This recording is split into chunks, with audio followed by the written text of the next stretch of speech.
hitchhiking. Some Australian states discourage it. In many countries, it's banned by law. But thousands of young Australians have discovered New Zealand, where they take to the road with a freedom unmatched by just about anywhere else in the world. Weekend magazine reporter John Cribben has been on the road with some of the Australian nomads. The main highway outside Christchurch, and it's Saturday morning. 3 days ago, Karen Winter and Leanne Bath flew in from Melbourne on a $70 student air ticket. Karen and Leanne are 18 and have just finished secondary school.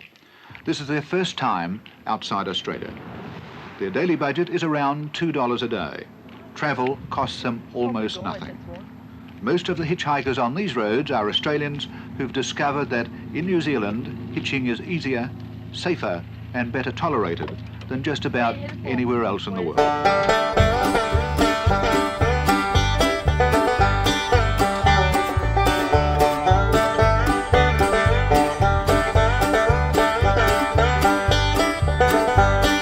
The great triumph is to achieve the long haul. The girls have set themselves a target of between 100 and 150 miles a day on a tour of the Southern Alps. First day's journey is assured already. Most hitchhikers in the South Island sooner or later arrive in Queenstown. The youth hostel offers the cheapest alternative to a tent by the roadside. The hostel doors don't open till 5. The demand is so great that latecomers have to be turned away. In New Zealand, the majority of hostelers are Australian, outnumbering all other nationalities by 2 to 1. Most have experienced the rigours of the road. You look cold. What's happened to you? Just come from Christchurch. And why are you cold? I'm sitting in the back of a ute all the way. Well, that's almost 300 miles you've been sitting in the back of a ute. Yeah. Uh-huh. Oh, it was quite good though. It was okay. We had blankets and things on us.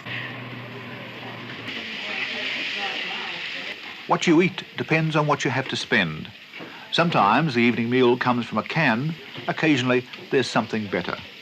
The cooking is generally ingenious, often because it has to be. Sometimes the food budget can be as low as $1 a day. Others have no budget problems at all and travel rough for the fun of it. For many Australians, hitchhiking in New Zealand is something of a training ground for richer adventures in Europe and elsewhere overseas.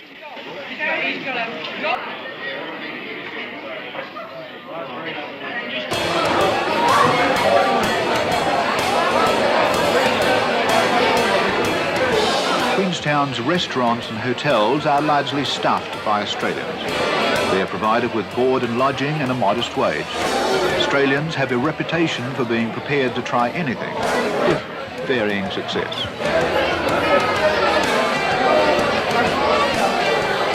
Queenstown has a reputation for being a swinging place for the young, probably because so many young people make their base there. They stay at these jobs for a few weeks or a few months. The tourist boom in recent years has been such that there's almost always jobs to be filled.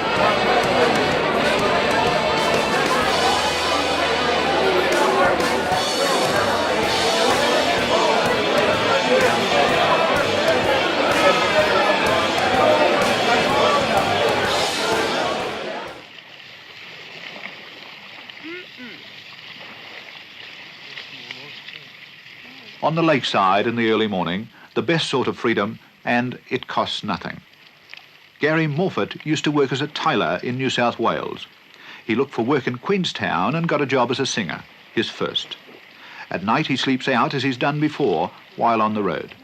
He's been in New Zealand for 2 months and he says he'll stay. The skill is to get by with very little, travel at no cost, and according to the philosophy of the road, enjoy life to the full. How long do you think you'll keep on doing this? Well, I find indefinitely, I think, because my ticket's expired. I could have went back to Australia 2 days ago, but we just left it go. It just weren't worth going back to. Why not? What's wrong with Australia? Because too many people talk about politics and their jobs and their concerns and that. Well, you don't get any of that when you're on the road.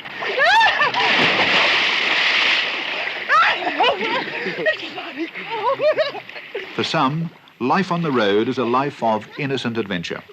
But the official view is not always in accord with that. Hitchhikers, in my view, and this is a departmental view as well, are bad news. They cause a lot of problems on the roads, both from motorists and also from the physical part of the roadway. We have had in my district motor accidents caused by hitchhikers. In Queenstown alone, for instance, in January, I travelled from here, from the police station, a matter of 10 miles out towards the Arrow Junction, and counted 136 parties of hitchhikers on State Highway 6. Most of these would have been Australians. I think so, yes. I'm not saying they're all Australians. There are New Zealanders included, and Canadians and Americans. But mainly, I would say there are Australians, yes. One of the greatest excitements of hitchhiking lies in the fact that you never quite know what's going to happen next. But it's this very virtue that can also prove to be one of its greatest disadvantages. This is the Frankton turnoff outside Queenstown. It's probably one of New Zealand's best-known hitchhiking spots. Each year at the peak of the season, the roadsides along here are thick with young people looking for motorists who will take them on journeys to just about anywhere. Sometimes they find a quick lift and they're lucky, but frequently they're not. And it's the back of this signpost here that has become something of a little memorial to those who take to the road and then have to wait and wait and wait.